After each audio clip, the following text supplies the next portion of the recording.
મોદી પણ ખેલ નાખવામાં કઈ ખામી નહીં. તરગાળા વાળાની જેમ જ્યાં ઉતરે, જ્યાં એની સભા હોય એવો વેહ કાઢે.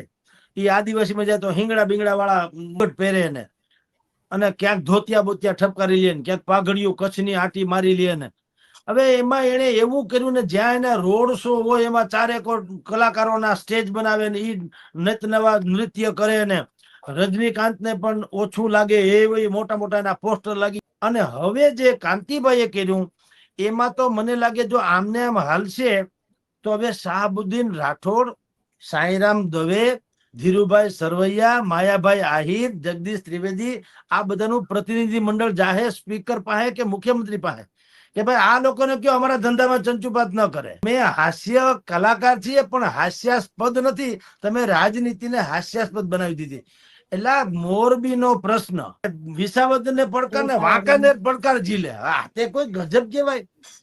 રોડ મોરબીના ખરાબ છે, આંદોલન મોરબીમાં થયું, તો વિસાવદર ના ગોપાલિયા શું કામ રાજીનામું આપે? આ તો ગજબ કહેવાય.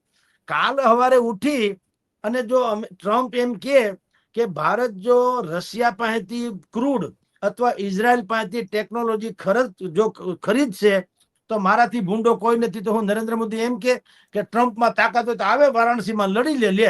રાલા એવું હોય કે વારાણસીમાં ક્યાંથી લડી લે ટ્રમ્પ? વાત સાચી છે. હા, આવું હોય કઈ કે ભાઈડો થઈ જાય, લે વારાણસીમાં લડી બતાવે ને જીતી બતાવે. એટલે ભાઈ એવું ન હોય. હવ ના વિસ્તારમાં હોય. હવે ગાબડા મોરબીમાં પડ્યા ને વિસાવદર ને તમે ચેલેન્જ આપો ને પાછો ઉપાડી લે વાંકાનેર વાળા હાલે. અને છતાંય પાછું ક્યાં ગયા ને ક્યાંય નહીં. ઘાંચીનો બળદ છે ને આમનામ ફેરા કરે ને આખો દી, ઈ ન્યાન્યા હોય, ક્યાંય જાય નહીં.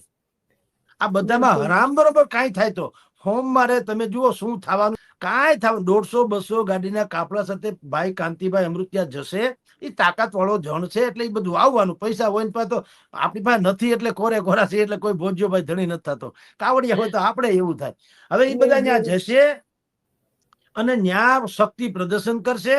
પોતાનો એક પત્ર બતાવશે પત્રકારોને કે જુઓ મારા રાજીનામાનો પત્ર જુઓ. પણ એ સ્પીકર ને આપવાની વાત નહીં, પત્રકારોને આપવાની વાત કરું. સ્પીકર ન કરે સ્પીકર ને એવું લઈ લે, સ્પીકર લે તો મરાઈ જાય. એટલે આ પત્રકારોને બતાવવાનું.